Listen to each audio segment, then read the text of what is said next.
Hi everyone, it's Matthew Lee with the Tao of Kung Fu. Today I wanted to talk about something on the Fight Laboratory that I think is a vastly misunderstood concept in fighting, and that is the subject of ranges. People a lot of times have a really big misunderstanding of ranges. I see this a lot of times in tournaments and even at the professional level a little bit with the lower level professionals. So the ranges really deserve a good discussion. First off, let's define the ranges. If this pole is my opponent, there's basically 4 ranges. I mean, you can get really detailed and really describe a lot, but for the most part there's 4 ranges. The first range is safe range. It's just neutral. There's nothing going to happen. The person's far enough away that I can't hurt them, they can't hurt me. I can't reach them with feet, vice versa. So this is where things start because we're away from people, and then as we get closer and closer. The next range is a range where my feet can actually start to do damage, where I can come in and pendulum and kick, or I can come around with the rear leg and hit and start causing some damage. So that's range 1. Range 2 is where maybe I've kicked or slipped in a little bit, and now my hands can start making contact and doing some damage.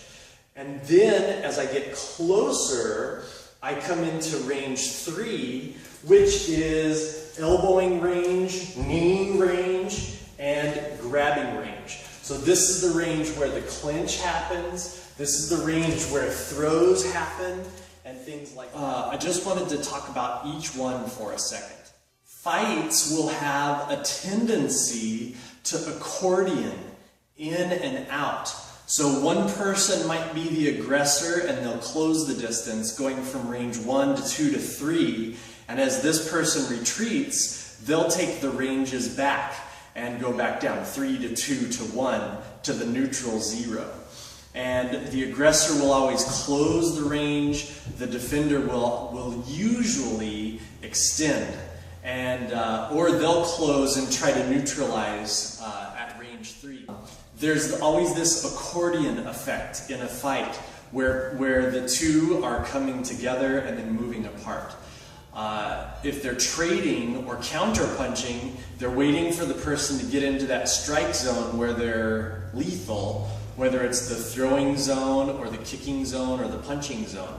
And then they spring their trap and attack. Where I feel people misunderstand these zones is in their uses of weapons, in the timing of these weapons, and in the uses of targets. One of the things that happens here that I see really frequently is a person just starts and goes high for a kick to the head. Suddenly first move from way out here. And so this individual over here watching the kick comes in, they have all this time to watch this kick come around, and they're fresh. Nothing has happened to them yet. So this kick is like the longest kick. You have a lifetime to watch it and either move out of the way or to deflect it or to slip in and counter strike. So people misunderstand the type of strike that they should use from which range to close the distance. And to kind of finish the fight or seal the deal.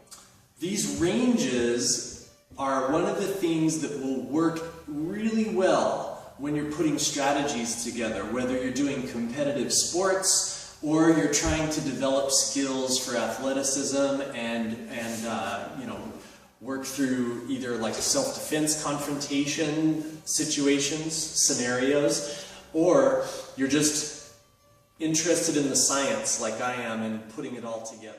These ranges really confuse the crap out of people, and if you slip into them and out of them really quickly, it makes you unbelievably difficult to defend against. If you look at really skilled fighters like a Floyd Mayweather or somebody like a Tito Ortiz or a John Jones, or Anderson Silva would be some of the best ones.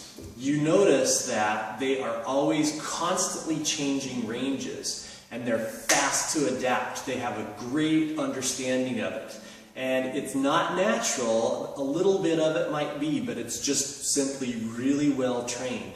They know when they get into range 3, they grab and try to take down.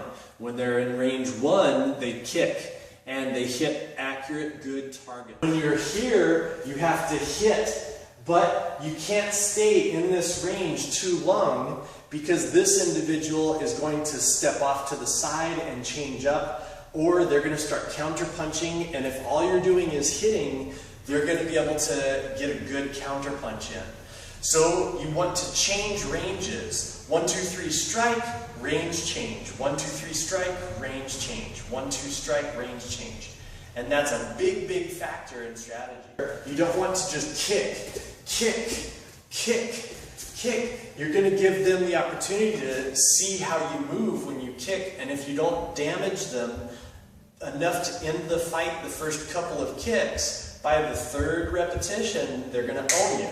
So you have to change it up and mix things. So you can do a kick once or twice, but then you have to do something different, and then something different, and take the person down, and then reset, and come back in, and move again. Understanding your ranges and what your capabilities are in each of those ranges is a really important piece of knowledge to have about yourself.